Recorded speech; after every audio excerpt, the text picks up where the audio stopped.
Well, howdy, nearly senior citizen here. Greetings, boys, girls, and all of our non-binary friends, and welcome to another brand new day. Yes, indeed, a brand new day.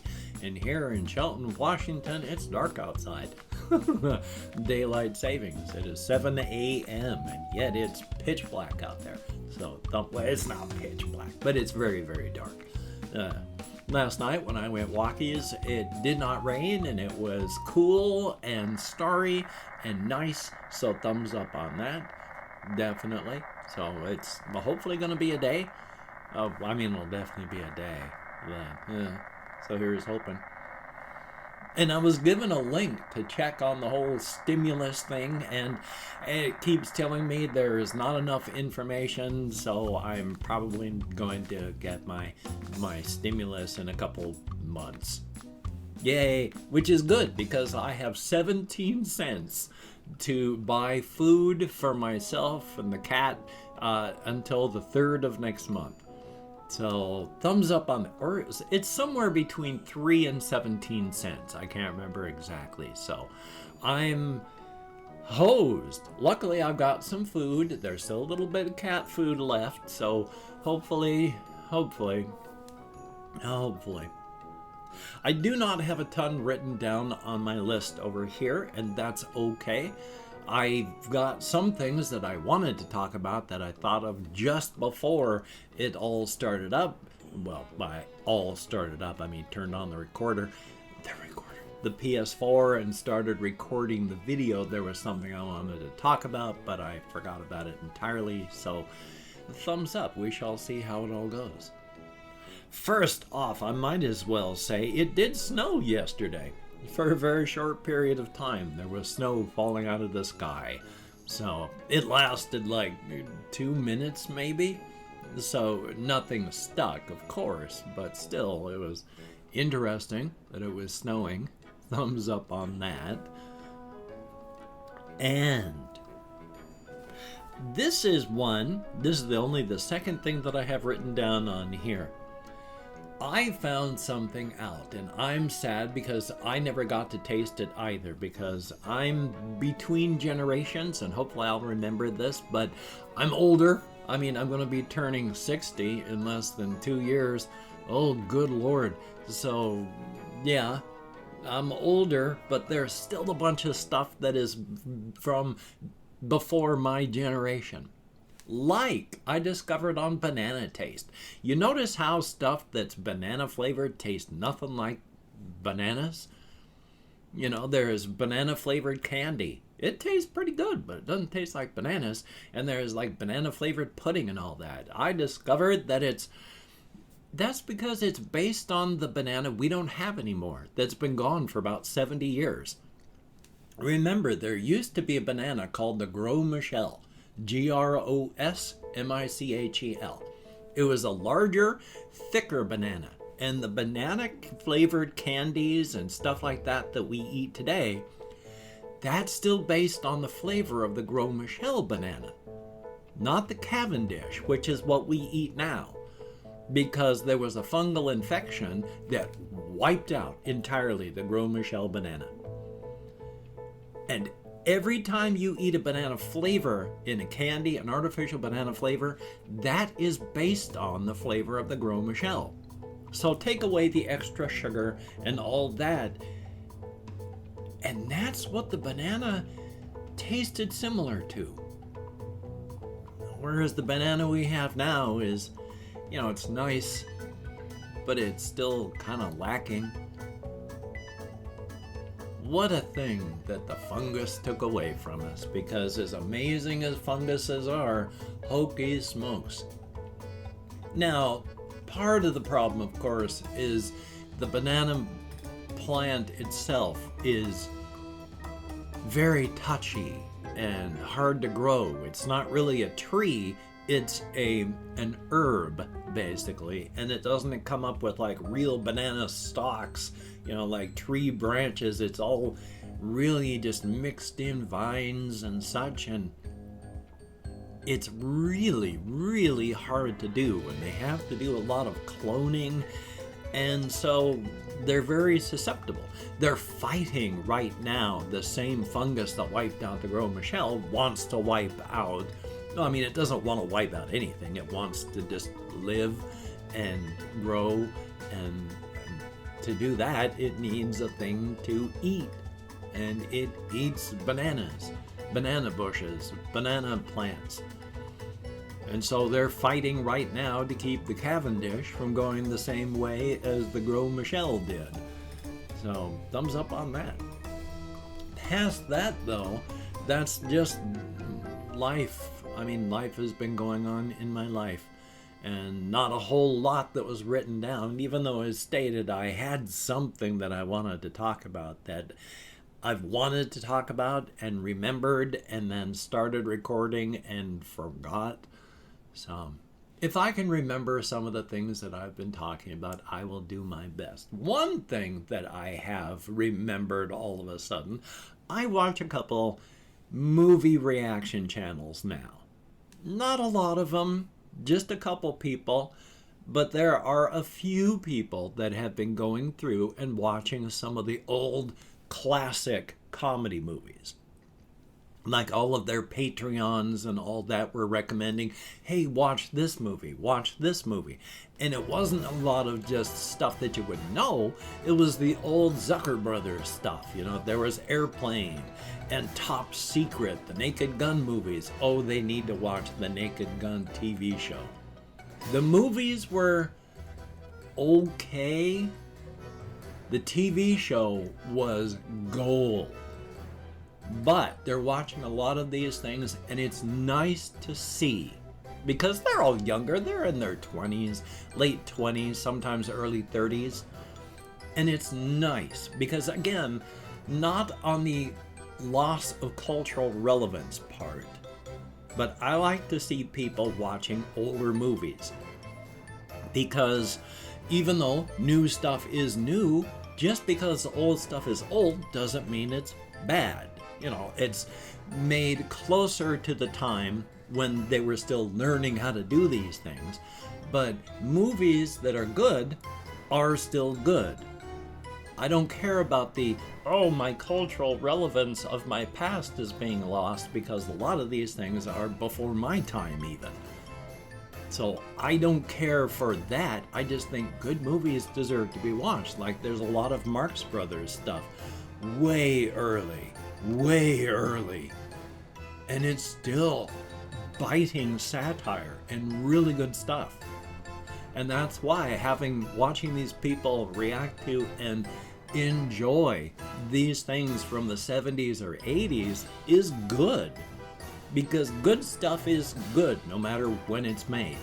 Just saying, oh, this is from more before my time, I can't watch it, it's not good. You're cutting yourself off from so much good stuff. Now, this one person has watched almost all of the Monty Python movies. They've watched, the Monty Python and the Holy Grail, The Life of Brian, and the one that I think personally that I like the best is Monty Python's The Meaning of Life. Not so much because it tells a coherent story. Life of Brian and The Holy Grail both told actual stories. And in a way, because it didn't tell a coherent story in that way, it was a lot of skits thrown together. It was more like their earlier movies, like they had this one movie called And Now for Something Completely Different, which was basically a movie-length Monty Python episode. And so it was good that way, and people liked it. They could see how they had evolved into that, but they preferred the earlier stuff. I like the more matured level that they used in The Meaning of Life. And by mature, I don't mean, oh, this is mature stuff, but their comedy had matured. They're able to link things together. So when they linked stuff together in their earlier movies, there was a big flashy thing. Whereas when they were linking skits together in The Meaning of Life, it was much more subtle. Like, when I talk about subtlety, of course, they go from one skit where they're literally cutting the innards and liver out of this guy screaming, blood spraying everywhere, to going into a corporate skit, and they just linked it with liver donations, somebody writing a thing on a sign. Instead of making a big flashy thing, it's like, there's the little thing that links these two together. So, thumbs up on that. But it's just nice seeing people watching older stuff. I mean, Top Secret, the movie, came out like 1984. And it's nice seeing people react to and enjoy this stuff, even though it is ancient. But past that, I've just been surviving. As stated last night, I went on my walkies. I think about things, and because I forget stuff, I'm still deliberately just, as soon as I start to forget it, then it's just, I toss it out. Because I'm not going to be able to hang on to my thoughts right now.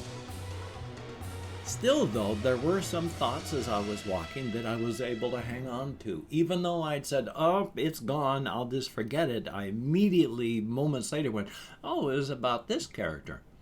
Because I have been thinking about the one character in her world, Tammy Bayman, where she can't be hurt, but it's more than just not being hurt. She has an ability from other universal powers that have come in, and it's about 1 in 100 million in her world where somebody gets something, where the extra universal energies get imbued into a person instead of just making things worse around the world as a total. So that's like 3 people in the US, and you don't know who it is, and largely they don't know who it is. She didn't realize she had anything going, but her ability, while it protects her, because she just can't be hurt. She's, if you tried to fire a gun at her, she would have fallen down, and the bullet would pass through where she had been. But at the same time, because after all, one of her stories is when she first discovers all this, her power kept her from being hurt. Her ability kept her from being hurt because she got sick. First time in her life, basically. Called into work. First time she had ever done that. That was the day that one of her coworkers came in with a box of butcher knives, and everybody but Tammy ended up game ended. So her ability kept her from going to work to keep her alive. But to recover from the shock, she went on vacation to a childhood town where she and her family had gone for vacation several times when younger. And when she got there, everything was pretty horrific because the forest monster thing that had been doing horrible things, well, it was a town of 30,000. You notice I say was, because when Tammy got there, it was pretty much very few people that were actually still there. And those were largely infected by and just monsters in disguise. So it's like 30,000 dead, and there's Tammy wandering right into the middle of it. And so she ended up actually taking out the big bad monster thing. So her powers protecting her. She didn't go to work. She didn't get taken out by the butcher knife wielding coworker. But she ended up right in the middle of a very, very bad situation where when she was done, she was alive and the bad guys no longer were. So her power is not just keeping her alive. Her power is also making sure that others get justice as well. So thumbs up on that. There's a lot I have to work on with her to see what we're going to do with that. I hope when I get my ADHD meds, I'll actually be able to start writing these things out. That would be very, very cool. These things out, not these things. Thumbs up. And I've opened up 24 hours worth of comments in my community tab. I'm going to go through and thank 20 to 25 people for having left me a comment. I'm not reading the comments right now. I'm going to read them afterward. Thumbs up each one I do. Answer as many as my executive dysfunction will allow. If I mispronounce a username, no disrespect is intended. I'm an American English speaker, and even though I count an American Sign Language on the fingers of this hand with my depression, fibro, and more, I'm sometimes lucky I can remember what my own name is. So calling up my Chrome, we have George Miller, thumbs up and thank you. Super Saiyan Chucky, thumbs up. Confused Owl 29, good to see you in the comments. Ricky Bettini, thumbs up and thank you. Adam Cathay, greatly appreciated. Sebastian Ferris, a good day is always a good day to have a good day. Marsh Craft, thumbs up and thank you. Zoomies, greatly appreciated. We have Harry 1X, thumbs up. Xeno Entertainment, greatly appreciated. Sort of, maybe. I'm not quite sure what the comment means. STRRDS, greatly appreciated. Ethan Ray, greatly appreciated. Trojan Jays, thumbs up. 9 Kidsy, greatly appreciated. Beatrice, Hokey Smokes, and good news. The Wusky, I love making the Google Deep Dream Generator thumbnails. Ice Damon, greatly appreciated. Merc Altiar, thumbs up and thank you. We have Christopher Thomas, greatly appreciated. There is Alex Flagg, thumbs up. Caden Maxwell, greatly appreciated. Colin Reisenauer, thumbs up. There's a man in the woods. I like the name. Crystal Phillips, thumbs up, and that's it. 24 comments in the past 24 hours. Thumbs up and thank you all, each and every one of you. You get me out of my head, into the world, dealing with real people, if only in text. It is appreciated. Definitely a thumbs up. And if you could check out my various links down below, I have Twitter, Facebook, Patreon.com. If you could become a Patreon, get my fingers to stick together, Patreon.com Patreon, like one of these beautiful and awesome people, that would be beautiful and awesome. And if you'd like to help me out financially without sending money to the patronage, I have a PayPal link down below. If you'd like to help me out without sending money, I have an Amazon wish list link as well with hamster stuff, cat stuff, silly things, not silly things. If you could check it out, that would be very, very cool. Do not feel obligated. I do not feel entitled. And if you cannot donate or you simply do not donate, I take all good wishes and I deposit them in the bank of my heart where I draw interest. So thank you very much. And if you could toss me a like, I appreciate all the positive validation I get from my assistance. And of course, if you could hit the notification bell on the subscription button, that would be very, very cool. Definitely a thumbs up. And of course, the horsehead of encouragement wishes to encourage you on every good and positive thing you can think of in your life. No matter how terrible things may be, where you are today is not where you will be tomorrow. There is always hope. We do not know what the next day brings, and the horsehead of encouragement wishes all of us to know. Definitely a thumbs up. And of course, Black Lives Matter. Good golly, Miss Molly. And during these hard times, try to stay as safe and creative as you possibly can. It's not easy, I know. Oh boy, do I ever. So, if you have to go out, please wear a mask, wash your hands, try not to touch your face, maintain your social distancing. It is better than taking the risk of gasping out the end of your life on a ventilator in a hospital in quarantine, not surrounded by anything but just machines beeping out the end. Please be careful. So, you take care. Have a great day today. I will see you on the flip side, and that is a very good thing.